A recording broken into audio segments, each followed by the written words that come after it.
Hello students, hello everyone, कैसे आप सब। स्वागत आप सभी का टीचर्स अड्डा के शानदार प्लेटफॉर्म पर, जहां पर आज हम करने वाले हैं यूजीसी नेट पेपर 1 के प्रीवियस ईयर क्वेश्चंस की जो हमारी सीरीज चल रही है उसी के रिगार्डिंग आज हम क्या कर रहे हैं, अपने यूजीसी नेट पेपर 1 के previous year questions. Guys, previous year questions करना क्या है, बहुत ज़्यादा इंपॉर्टेंट है, क्योंकि इनसे आपको पता चलता है कि क्या आपको आता है और क्या आपको नहीं आता है, राइट। और जो आपको नहीं आता उसको किस तरीके से आपको प्रिपेयर करना है, राइट। तो आप अपनी क्या है, अपनी जो स्टडी है उसके लिए एक स्ट्रेटजी बना सकते हो। कैसे? अपने प्रीवियस ईयर क्वेश्चंस को करके। तो प्रीवियस ईयर क्वेश्चंस को आप किस तरीके से करना है, आप क्योंकि आप सभी स्टूडेंट जो भी यूजीसी नेट के एस्पिरेंट्स हैं उन सबको पता है कि जो हमारा यूजीसी नेट का पेपर 1 है हमारा, उस यूजीसी नेट पेपर 1 में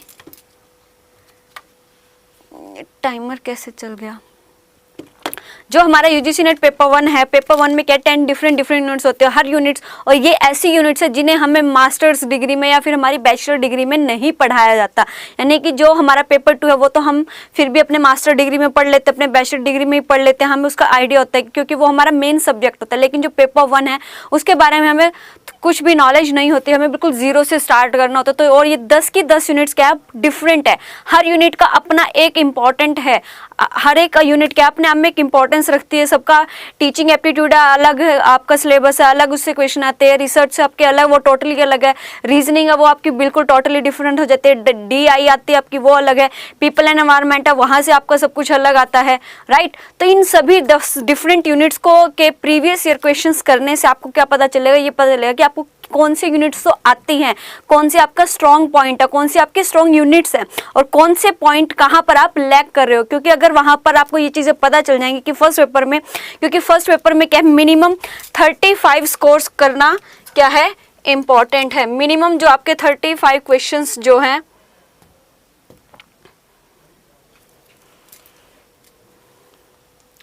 मिनिमम क्या है आपके 35 क्वेश्चंस का होना, ठीक है।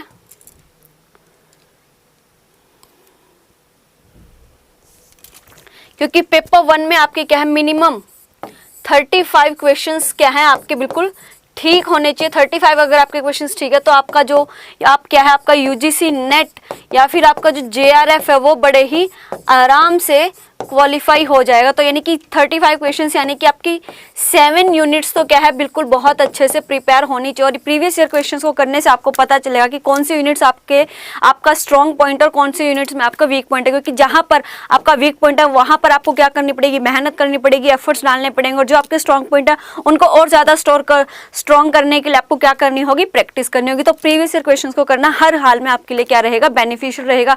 तो स्टूडेंट्स आइए फटाफट लाइव आइए, करते हैं हम अपना आज का सेशन स्टार्ट, जिसमें हम टीचिंग, रिसर्च, ICT और कम्युनिकेशन से रिलेटेड जो क्वेश्चंस है वो यहाँ पर आज हम करने वाले हैं। तो गाइस, जैसा आप सभी को दिख ही रहा है कि ये है आपका फर्स्ट क्वेश्चन जो रिसर्च से रिलेटेड है। इसमें आपसे पूछा गया है, research ethics is of critical importance in which of the following areas. की जो हमारे रिसर्च एथिक्स है इनमें से इनमें से किस में सबसे ज्यादा क्या है, इंपॉर्टेंस रखते हैं। Select your answer from the code given below. 20 seconds है स्टूडेंट्स आपके पास। 20 सेकेंड के अंदर फटाफट अपना आंसर कमेंट कीजिए guys. Good afternoon students, good afternoon. फटाफट आंसर कीजिए, क्या आंसर रहेगा कि जो हमारे रिसर्च एथिक्स है वो इनमें से किस एरिया में हमें, जब हम अपना रिसर्च कर रहे हैं, रिसर्च करते टाइम हमें जो हमारे रिसर्च एथिक्स हैं, डेटा कलेक्टिंग के टाइम पे ज़्यादा इंपॉर्टेंस रखते हैं, या preparing seminar paper, data analysis के टाइम पे, participation in a conference, writing a thesis और डिसर्टेशन और सिलेक्टिंग अ रिसर्च प्रॉब्लम। इनमें से किस पॉइंट पर आपको जो रिसर्च एथिक्स है वहाँ पर क्या है आपको ज़्यादा इंपॉर्टेंट, यानी कि आपको रिसर्च एथिक्स को ध्यान में रखना होता है। तो गाइज आपका राइट आंसर है, answer first A, C and E। A, C and E। A, C and E। A यानी कि जब आप डाटा को क्या कर रहे हो, कलेक्ट कर रहे हो। जब आप डाटा को कलेक्ट कर रहे हो वहां पर एक तो आपको क्या है, रिसर्च एथिक्स का बहुत ध्यान रखना चाहिए। सेकंड आपका क्या है, डेटा एनालाइज करते हुए, डेटा को जब आप क्या कर रहे हो, एनालिसिस कर रहे हो उस टाइम पे। और ई में क्या है, राइटिंग अ थीसिस और डेजर्टेशन, जब आप अपनी थीसिस को, डेजर्टेशन को लिख रहे हो उस टाइम पर भी आपको अपने रिसर्च एथिक्स को क्या करना चाहिए, ध्यान में रखना चाहिए, क्योंकि उस टाइम पर ही क्या है, हमारे जो रिसर्च एथिक्स है वो क्रिटिकल इंपॉर्टेंस दिखाते हैं। नेक्स्ट क्वेश्चन है आपका, while presenting the research outcome and sharing the same with the others, in which of the following research type the style has to be impersonal? क्या पूछा गया कि जब आप अपने रिसर्च आउटकम्स को प्रेजेंट कर रहे हो और दूसरों के साथ शेयर कर रहे हो तो उसमें कौन सा आपका रिसर्च टाइप है, कौन सा स्टाइल आपको लगाना चाहिए। 20 सेकंड का टाइम है आपके पास, फटाफट आंसर कीजिए गाइस, फटाफट, कि जब आप आपने जो रिसर्च किया उस रिसर्च के आपके पास जो रिजल्ट्स आए उन रिजल्ट्स को आप क्या कर रहे हो, प्रेजेंट कर रहे हो और उनको दूसरों के साथ शेयर कर रहे हो, तो उस टाइम पर आपको कौन सा रिसर्च टाइप या स्टाइल यूज करना चाहिए। Narrative study, action research based, ethnographic और casual, comparative based, ex post facto research. तो इसका आपका आंसर रहेगा students, and the answer is ethnographic studies. Ethnographic studies कौन सी होती है, वो स्टडीज जिसमें रिसर्चर डायरेक्टली अपने जो उसके पार्टिसिपेंट्स हैं उन पार्टिसिपेंट्स को क्या करता है, ऑब्जर्व करता है, क्या करता है, उनको ऑब्जर्व करता है और उनके साथ इंटरेक्ट करता है, वो होती है हमारी एथनोग्राफिक स्टडी। यानी कि जो भी हमारा जो रिसर्चर है वो रिसर्चर क्या करता है, जो भी उसके पार्टिसिपेंट्स हैं उन पार्टिसिपेंट्स के एक्सपीरियंस को ऑब्जर्व करता है और उनके साथ इंटरेक्ट करता है। जब वो अपने रिजल्ट्स को क्या कर रहा हो, दूसरे के साथ शेयर कर रहा हो, तो वहां पर हमारा जो क्या रहेगा, एथनोग्राफिक स्टडीज। नेक्स्ट क्वेश्चन है आपका, in the following statements identify those which relate to norm reference testing. हमारे टीचिंग के टेस्टिंग जो टीचिंग है, हमारे टीचिंग मेथड्स हैं, उनके इवैल्यूएशन के रिगार्डिंग हमारे कुछ मेथड्स हैं, उनमें से एक है हमारा नॉर्म रेफरेंस टेस्टिंग। तो आपसे एक क्वेश्चन में यही पूछा गया कि इनमें से कौन से पॉइंट आपके नॉर्म रेफरेंस टेस्टिंग को से रिलेट करते हैं, आपको वो आइडेंटिफाई करने हैं।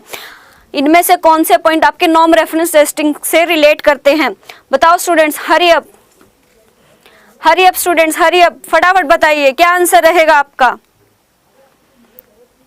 नॉर्म रेफरेंस टेस्टिंग क्या है, हमारा टीचिंग के जो इवेल्युएशन मेथड्स हैं उन मेथड्स में से एक मेथड है, राइट। अब जिन्होंने पढ़ रखा होगा कि टीचिंग मेथड कौन कौन से है तो उन्हें पता होगा कि नॉर्म रेफरेंस टेस्ट में हमारा क्या रहता है।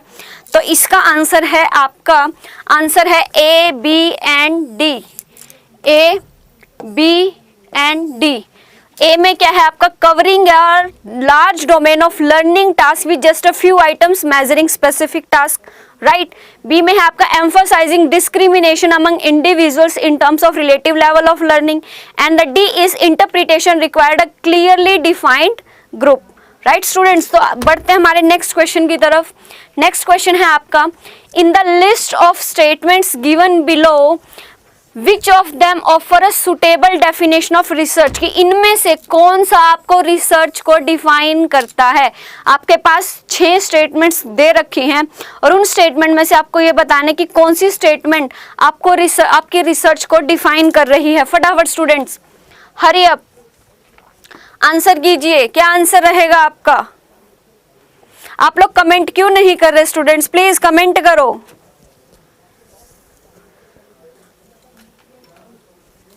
कमेंट करोगे आंसर तभी पता चलेगा ना कि आप लोग कहाँ स्टैंड कर रहे हो, कितनी आपकी तैयारी है और कितनी आपको तैयारी करनी है।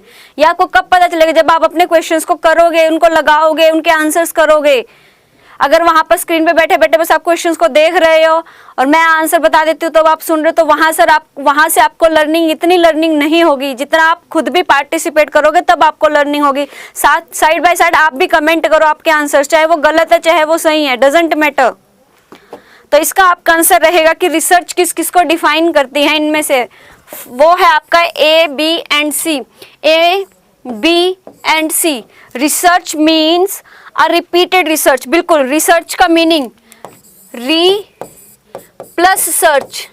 रिसर्च का मीनिंग ही क्या होता है, री प्लस सर्च। री का मीन्स होता है again and again, and search का मतलब होता है to find out, to find out. तो रिसर्च का मीनिंग क्या हुआ? रिसर्च मीन्स रिपीटेड रिसर्च, की बार बार अगेन एंड अगेन हम वही रिसर्च करते रहते हैं, अलग अलग ऑब्जेक्टिव्स को लेकर, अलग हाइपोथेसिस को लेकर, राइट।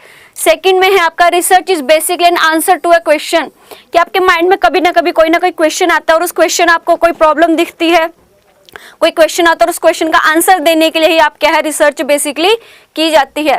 थर्ड पॉइंट है आपका research provides an authentic solution to a problem, जो रिसर्च है वो आपकी प्रॉब्लम को क्या करती है? एक ऑथेंटिक सॉल्यूशन प्रोवाइड करती है। ऑथेंटिक क्यों? क्योंकि हम इसमें क्या है डाटा को एनालाइज करते हैं, किसी ना किसी टेस्ट लगा के हम डाटा को क्या करते हैं? एनालाइज करते हैं, और एनालाइज करने के बाद हम उसके क्या है रिजल्ट्स देते हैं, तो वो क्या है एक ऑथेंटिक सोच, यानी कि जिसके ऊपर हम बिलीव कर सकते हैं, राइट स्टूडेंट्स। तो answer is A, B and C. बढ़ते हैं नेक्स्ट क्वेश्चन की तरफ।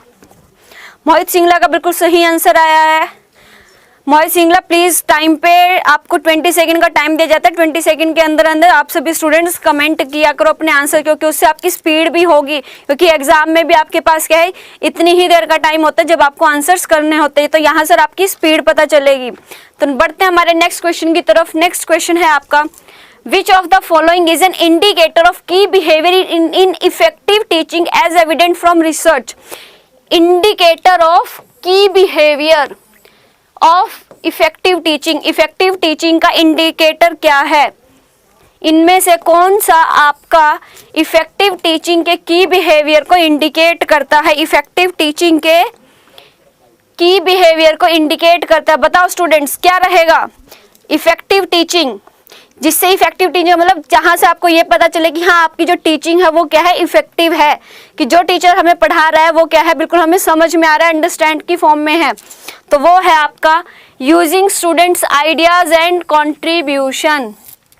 यानी कि किसी भी टीचिंग को हम इफेक्टिव कब कहेंगे? जब वहां पर जो स्टूडेंट्स है उनका भी क्या हो कंट्रीब्यूशन हो, स्टूडेंट्स भी क्या दे अपने आइडियाज प्रोवाइड करें, स्टूडेंट्स का भी कंट्रीब्यूशन। अब जैसे स्टूडेंट्स लाइव एग्जांपल आप देख लो कि यहाँ पर क्लास चल रही है और आप सब क्या है स्टूडेंट्स कमेंट नहीं करोगे, आंसर्स नहीं दोगे, तो यहाँ पर क्या है हमारी जो टीचिंग है वो इफेक्टिव नहीं होगी। आप लोग इतने अच्छे से सीख के नहीं जा पाओगे जितना जब आप अपना खुद का भी कंट्रीब्यूशन करोगे, तब क्या करते हो आप वो तब हमारी जो टीचिंग है वो इफेक्टिव, यानी कि मेरे एफर्ट्स के साथ साथ आपको भी एफर्ट्स करने पड़ेंगे, और जब आप एफर्ट्स करोगे तभी मेरे एफर्ट्स क्या कहलाएंगे इफेक्टिव। चाहे मैं अपना पूरा 100% दे लूं, लेकिन अगर आप समझ नहीं पा रहे हो, आंसर नहीं करते उस चीज को, तो वहां पर मेरे जो एफर्ट्स है वो भी क्या हो जाएंगे जीरो। तो स्टूडेंट्स प्लीज फटाफट कमेंट कीजिए अपने आंसर्स, और इस वीडियो को जितना ज़्यादा हो सके लाइक कीजिए और शेयर कीजिए, क्योंकि जो यूजीसी नेट एस्पिरेंट जो भी आपका सोशल मीडियम है जिसके थ्रू भी आप अपने फ्रेंड सर्कल है जो यूजीसी नेट के एस्पिरेंट्स हैं उन सबके साथ इस वीडियोस को लाइक करो और शेयर करो। तो एक इफेक्टिव टीचिंग का की बिहेवियर का इंडिकेटर क्या है? स्टूडेंट्स के आइडियाज और कंट्रीब्यूशन की, जहां पर स्टूडेंट्स का कंट्रीब्यूशन ज़्यादा होगा वहां पर हमारी जो टीचिंग है वो क्या होगी इफेक्टिव। अगर स्टूडेंट्स का ही कंट्रीब्यूशन नहीं है तो वहां पर हमारी जो टीचिंग है वो इफेक्टिव नहीं हो सकती है। बढ़ते हैं नेक्स्ट क्वेश्चन की तरफ। नेक्स्ट क्वेश्चन है आपका ability to see and size of the situation creatively in most relevant at which stage of research, कि किस रिसर्च की कौन सी स्टेज पर हम उस किसी भी सिचुएशन को देखने और उसको साइज देने की, यानी कि जब हम रिसर्च कर रहे हैं तो रिसर्च करते हुए हमारी जो देखने की शक्ति है, जो एबिलिटी है, और उसको उस सिचुएशन को साइज देना, एक आकार देना, एक रूप देना, वो कौन सी स्टेज में पाया जाता है? इनमें से रिसर्च हाइपोथेसिस बनाते हुए, या रिसर्च प्रॉब्लम को डिफाइन करते हुए, सैम्पलिंग प्रोसीजर को आइडेंटिफाई करते हुए, या फिर अपने रिसर्च डिजाइन को डिफाइन करते हुए। बताओ स्टूडेंट्स, हरी अप।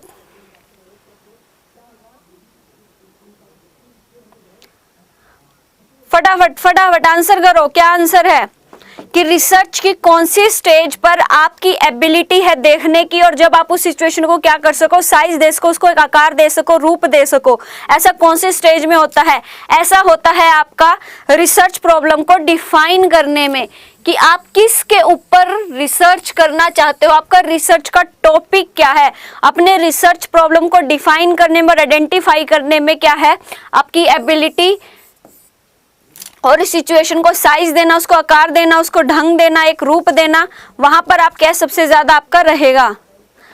मोहित सिंगला का आंसर आ रहा है ए, हाइपोथेसिस को फॉर्मुलेट करने में। जी नहीं, हाइपोथेसिस तो हमारी ऑब्जेक्टिव्स के ऊपर बेस्ड होती है टोटल, कि जो आपके ऑब्जेक्टिव्स है उन्हीं ऑब्जेक्टिव्स के रिगार्डिंग आपकी क्या रहेगी, हाइपोथेसिस बनेगी। जैसे आपके ऑब्जेक्टिव, क्योंकि हमें जो हमारे जो ऑब्जेक्टिव्स होते हैं उन ऑब्जेक्टिव्स को अचीव करने के लिए हम क्या करते हैं, अपनी हाइपोथेसिस की उनको शेप देते हैं। तो हाइपोथेसिस को बनाने में हम क्या है, अपनी क्रिएटिविटी नहीं दिखा सकते हैं।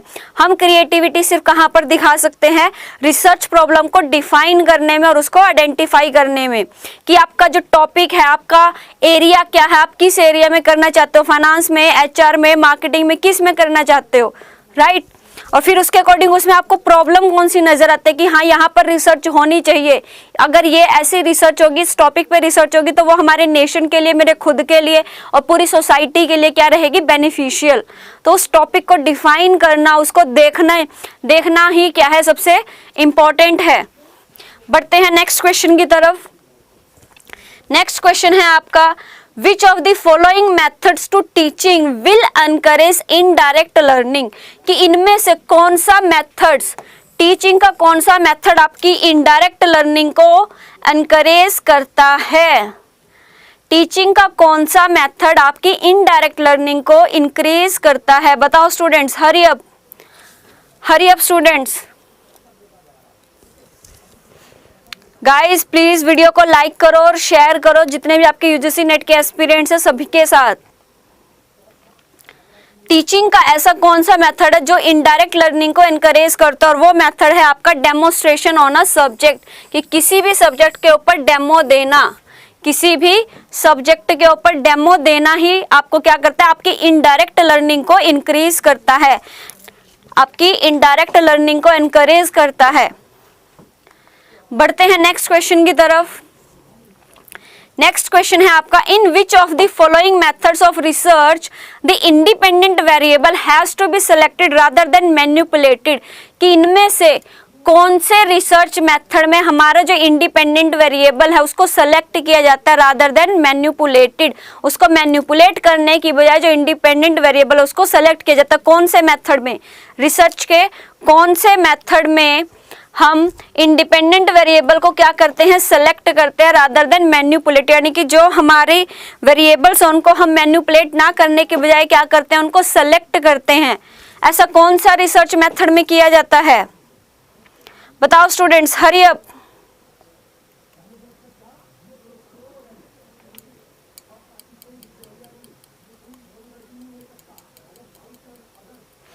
ऐसा आपका किया जाता है x post facto research method. X post fact research method में आपका जो डाटा, जो आपके वेरिएबल्स है उनको मैनिपुलेट नहीं किया जाता,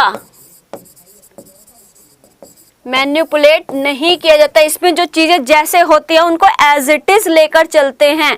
मोहित सिंगला का बिल्कुल सही आंसर आया है कि एक्स पोस्ट फैक्टो मेथड में हम क्यों है, हमारा जो वेरिएबल्स होते हैं, जो डाटा होता है उसको हम एज इट इज लेके चलते हैं, उसमें हम कोई भी मैनिपुलेशन नहीं करते हैं, बिल्कुल सही। नेक्स्ट है हमारा, from the following list identify the indicators of commitment areas of teachers and learners. Commitment areas of teacher and learner, कि इनमें से कौन सा आपका जो टीचर और लर्नर दोनों की कमिटमेंट को शो करता है। जो आपके पास इस सामने आपको स्क्रीन पे 5 to 6 पॉइंट शो हो रहे हैं, इनमें से कौन सा आपको क्या करता है, टीचर और लर्नर के कमिटमेंट को शो करता है, बताओ students. Hurry up, hurry up.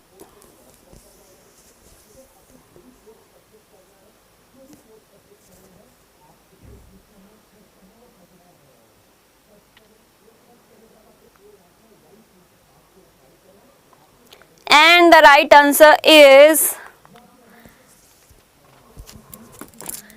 D, E and F।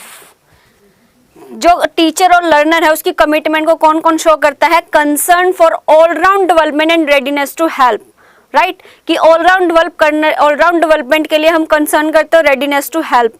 Acquiring curricular and content competency, curricular जो हमारा सिलेबस और कंटेंट की कॉम्पिटेंसी को एक्वायर करने में, और respecting impartiality, objectivity, intellectual honesty. बढ़ते हैं हमारे नेक्स्ट क्वेश्चन की तरफ। नेक्स्ट क्वेश्चन पूछने से पहले गाइज मैं आप सबसे क्वेश्चन पूछना चाहती हूँ कि अगर हम अपनी जो यूजीसी नेट पेपर 1 की जो टाइमिंग है, अगर इस टाइमिंग को 2:30 जो कि आजकल हमारी चल रही है 2:30 PM पे हमारी क्या है यूजीसी नेट पेपर 1 की क्लास रहती है, तो अगर हम इस टाइम को सुबह कर दें मॉर्निंग के टाइम पे, तो कितने स्टूडेंट्स एग्री हैं इस चीज के लिए, कि कितने स्टूडेंट ये चाहते हैं कि हाँ अगर हम अपने जो टाइम है उसको चेंज कर दें और मॉर्निंग का करें, तो कितने स्टूडेंट्स एग्री हैं? आप प्लीज मुझे कमेंट करके अपना आंसर बताओ कि अगर हम अपना जो टाइम है उस टाइम को अगर मॉर्निंग का कर दे तो इसके लिए कितने स्टूडेंट्स एग्री है। जो स्टूडेंट्स एग्री हैं वो प्लीज एक लाइक या फिर थंब इंप्रेशन या फिर एग्री करके कुछ भी करके अपना क्या करो, कमेंट करो, और जो एग्री नहीं है वो डिसएग्री करके रिस्पॉन्स करो फटाफट गाइज, हरी अप, ताकि हम अपना जो यूजीसी नेट पेपर 1 की जो अभी 2:30 पे क्लास चल रही है उसको मॉर्निंग में ले सके। इसके लिए कितने स्टूडेंट्स जो है एग्री हैं, फटाफट आंसर कीजिए। ऑनलाइन पोल है ये एक टाइप का, बताओ आप सभी स्टूडेंट्स कि कितने स्टूडेंट्स ऐसा चाहते हैं कि हम मॉर्निंग में ये क्लास को रखें, दोपहर की बजाय बल्कि मॉर्निंग में इस क्लास को रखा जाए, इसकी जो टाइमिंग है वो मॉर्निंग में रखी जाए। मोहित सिंगला एग्री है, बाकी स्टूडेंट्स हरी है, प्लीज आप सब भी आंसर कीजिए। कितने स्टूडेंट्स एग्रीड हैं इस चीज के लिए कि हम जो टाइमिंग है उसको मॉर्निंग में रख दें।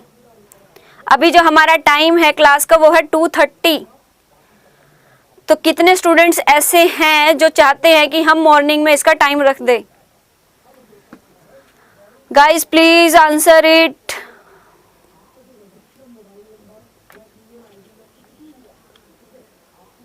यार आप सब कमेंट क्यों नहीं करते, मुझे ये समझ नहीं आता। क्लास समझ में नहीं आती है, कंटेंट समझ में नहीं आता है, क्वेश्चन समझ में नहीं आते हैं, या क्या रीजन है? कमेंट क्यों नहीं करते आप सब?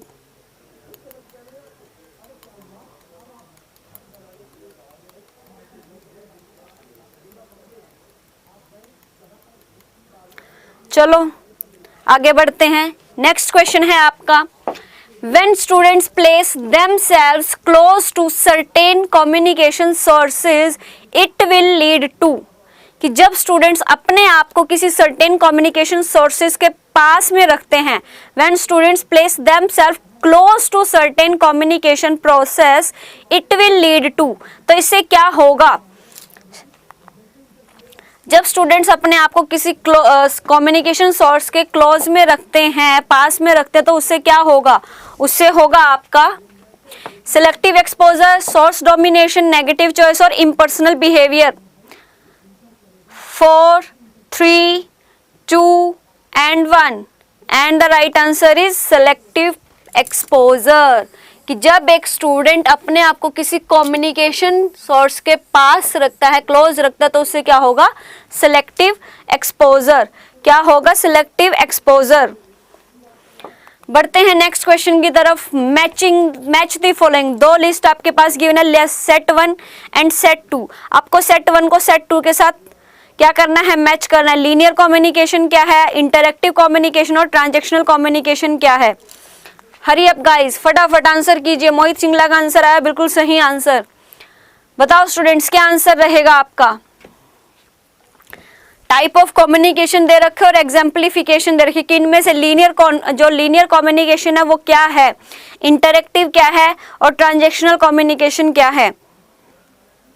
लीनियर कम्युनिकेशन का मतलब होता है जब एक ही लेवल पे, एक ही लाइन में आपका जो है वो कम्युनिकेशन चलता है, यानी कि एक ही लेवल पे है सभी पर्सन और उसी में सब के सब आपस में क्या कर रहे हैं, उनमें communication, that is your linear. Interactive, जब आमने सामने दो के बीच में क्या हो रही है, इंटरैक्शंस हो रही हैं। And the right answer is linear communication का रहेगा आपका the principle of a college hold the staff meeting for understanding their problem. Linear मतलब एक ही लेवल पर है प्रिंसिपल और वो क्या करता है, स्टाफ की मीटिंग ले रहा है और उनकी प्रॉब्लम को समझने के लिए, राइट। उसके बाद है इंटरएक्टिव कम्युनिकेशन। इंटरएक्टिव कम्युनिकेशन में क्या रहेगा, members are given themes on which they are required to hold discussion, right. And the third is transactional communication. Transactional में आपका रहेगा teacher in the classroom present a structured content, कि जो एक teacher है वो क्लास में क्या करता है, स्ट्रक्चर्ड यानी कि पहले से ही सारा कुछ बना के लेके आता है। Transactional, that is your transactional communication. बढ़ते हैं नेक्स्ट क्वेश्चन की तरफ। नेक्स्ट क्वेश्चन आपका identify the correct sequence of decoding process of communication in the classroom, कि क्लासरूम में हमारी डिकोडिंग प्रोसेस कम्युनिकेशन का सीक्वेंस क्या होता है। Decoding process of communication in the classroom. 20 second का टाइम है students, hurry up. Correct sequence of decoding process of communication in the classroom. Options आपके सामने है, फटाफट आंसर कीजिए guys. And the right answer is, सबसे पहले होता है आपका sensory involvement, then interpretation, then evaluation and then feedback. Decoding process of communication, सबसे पहले क्या होगा, sensory involvement, then interpretation, then evaluation and feedback. Next question आपका, classroom communication involves the clear decoding of messages by the students, right. Reason में दिएगा by increasing redundancy we can improve the fidelity of communication. दोनों के दोनों statements क्या हैं आपकी, ठीक है। तो आंसर रहेगा जी आपका fourth, both A and R true. Next question है आपका, fleeting changes that occur in facial expressions of teachers in a classroom are describe. Fleeting changes that occur in facial expression of teacher, की जो teacher है उसके facial expressions में change होना को आप क्या कहते हैं, वो आपका कहलाता है माइक्रो मोमेंट्री मूवमेंट्स। की छोटे छोटे टाइम पे उनके जो मोमेंट्री, कि जैसे जैसे मोमेंट चलते रहते हैं, और वो माइक्रो का मतलब होता है छोटे छोटे, और मोमेंट्री का मतलब मोमेंट्स के अकॉर्डिंग, कि उनके जो मूवमेंट्स है वो चेंज होते रहते हैं। अब जब टीचर एक क्लास में पढ़ा रहा है तो उसके जो पढ़ाने के उसके फेशियल एक्सप्रेशन है वो डेली हर मोमेंट बेस पर क्या होते रहते हैं, चेंज होते रहते हैं। तो आपका राइट आंसर है micro momentary movements. Next question है आपका, which one of the following pairs list match in respect of computers. Computers के केस में लिस्ट मैच क्या करता है, यूएसबी यूनिवर्सल सीरियल बस, बिल्कुल सही है। एलसीडी की फुल फॉर्म है लाइट क्रिस्टल डिस्प्ले, जी नहीं ये गलत है। ये होता है liquid crystal display. GUI graphical user interface और 1 गीगाबाइट, ये भी ठीक है। तो एलसीडी की जो आपकी लाइट क्रिस्टल है वो आपका क्या है, लिस्ट मैच, यानी कि जो सबसे कम मैच करता है। नेक्स्ट क्वेश्चन है आपका, Amit has decided to use either a DVD RW or DVD R। RW means read and write, read and write, and R means read. Select statements that are true for the storage devices, की इन दोनों में से storage device में कौन सी आपकी सही है। And the right answer is Q and R means and this. DVD R can be written to only once, जो R है वो हमारी उसको हम एक ही बार राइट कर सकते हैं। DVD R can be written to only once and DVD RW can be written to many times, can be written to many times. Which one of the following has larger scope for the possibility of hand-on experience? कि इनमें से किस में हम क्या है सबसे ज्यादा हैंड ऑन एक्सपीरियंस कर सकते हैं, इनमें से किस में हम सबसे ज्यादा हैंड ऑन एक्सपीरियंस कर सकते हैं, यानी कि जिसमें हम काम को सीख भी ले और सीखने के साथ साथ उसका एक्सपीरियंस भी करे, प्रैक्टिस भी करे। तो ऐसा होता है गाइज आपका वर्कशॉप में, ऐसा होता है आपका वर्कशॉप में, क्योंकि वर्कशॉप में हम जो चीजें हैं उनको सीखते भी और सीखने के साथ साथ उनको प्रैक्टिकली भी करके देखते हैं। नेक्स्ट क्वेश्चन आपका, the following list indicates different type of computer networks, arrange them in ascending order on the basis of geographical space. Geographical space के बेस पर क्या करना है आपको, असेंडिंग ऑर्डर में उसको दिखाना है। तो असेंडिंग ऑर्डर में आपका रहेगा लैन, मैन एंड वैन। लैन सबसे पहले आपकी आएगी लैन, फिर आएगी आपकी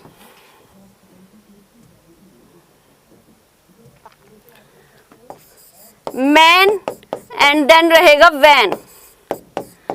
ये होता है आपका लोकल एरिया, ये होता है आपका मेट्रोपॉलिटन यानी कि एक सिटी के अंदर। वैन होता है वाइड एरिया नेटवर्क, जब एक सिटी से भी ज्यादा आपका रहता है। नेक्स्ट आपका for organising an effective teaching learning system which of the following combinations of statements would reflect the most appropriate concern. कि इफेक्टिव टीचिंग लर्निंग सिस्टम को ऑर्गेनाइज करते हुए इनमें से क्या आपको सबसे ज्यादा सही अप्रोप्रिएट रहेगी। And the right answer is A, B, D and F. A, B, D and F.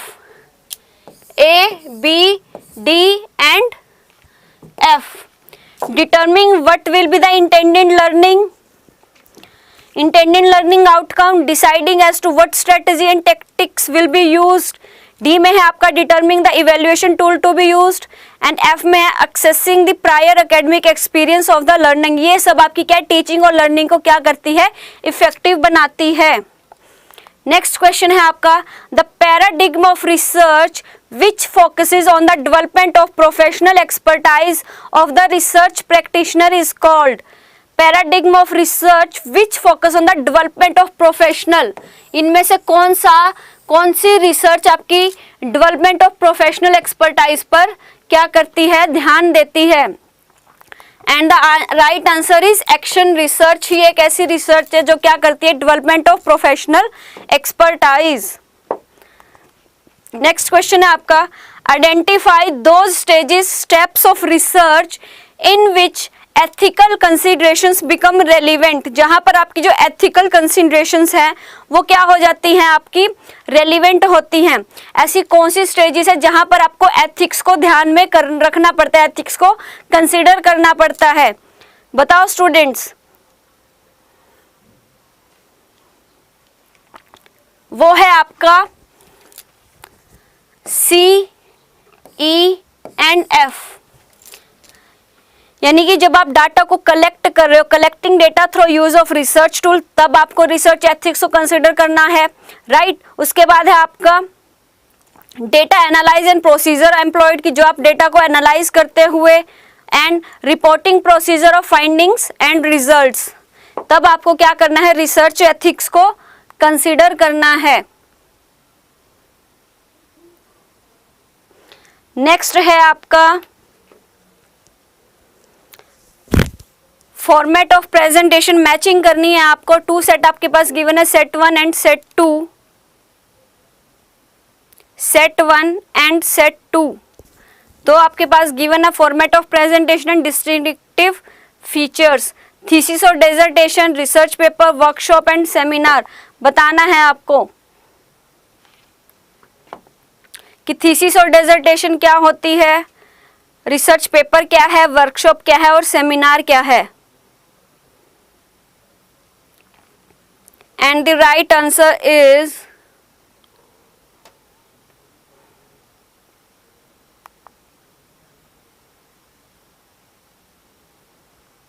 जो थीसिस और डिसर्टेशन है उसका क्या होता है, एक systematic prescribed format, systematic prescribed format. जो आपका रिसर्च पेपर है वो क्या होता है, presentation on a summary of research done, कि जिस पे आप अपनी रिसर्च कर चुके हो उसकी एक समरी के ऊपर प्रेजेंटेशन देना, that is your research paper, right. And C का रहेगा जी आपका second. Workshop means target oriented group based reflection. And D में है आपका सेमिनार, सेमिनार होता है आपका reflective deliberations based on specific themes. तो ये थे स्टूडेंट्स आपके आज के क्वेश्चंस जो टीचिंग और रिसर्च, आईसीटी और कम्युनिकेशन से रिलेटेड थे। बाकी के जो क्वेश्चंस है वो हम अपनी कल की क्लास में करेंगे। गाइस प्लीज वीडियो को जितना ज़्यादा हो सके लाइक कीजिए और अपने फ्रेंड सर्कल में जो यूजीसी नेट की तैयारी कर रहे हैं पेपर 1 उनके साथ इस वीडियो को प्लीज़ शेयर कीजिए। Thank you so much.